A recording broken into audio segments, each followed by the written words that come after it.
Music by दीपक दिवाकर।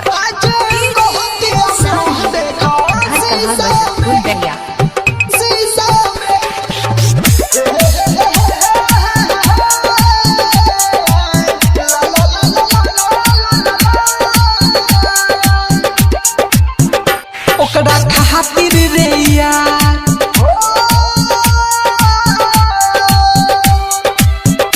ओकरा खातिर रे यार कहीं कोहे गो से मार दिलवा फेंकलस निकल कौना दिशा में। आज कहतिया मुँह देखा हंसी सामने, आज कहतिया मुँह देखा हंसी सामने।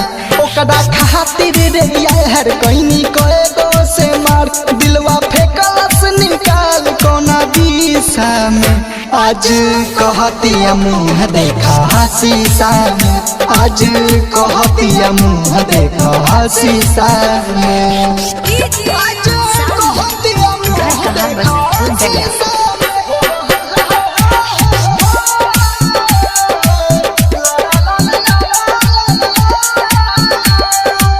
Bajrang recording studio अपहा।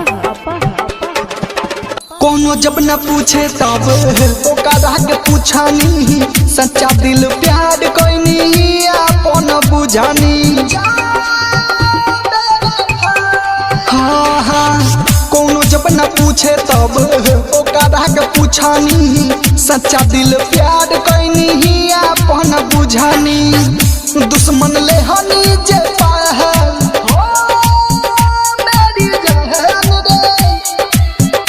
दुश्मन लिहनी जे पहल अब देहल सुटाल दोसर राज करतावे हमरा हिस्सा में। आज कहतिया मुँह देखा शीशा में, आज कहतिया मुँह देखा शीशा में।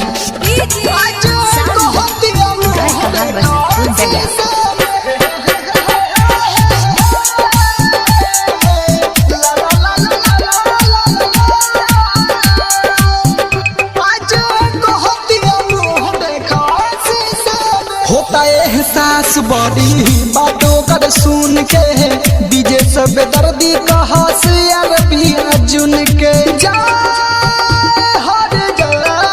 हो होता एहसास बड़ी बातों कर सुन के, डीजे सब दर्दी कहा से यार पिया जुन के। ऋतिक भइल निराशा हो ऋतिक भइल निराशा सगरो टूट हो गइल आशा। दे दो जोहर मर जाई खाके निशा में। आज कहतिया मुँह देखा शीशा में, आज कहतिया मुँह देखा शीशा में, आज कहतिया मुँह देखा।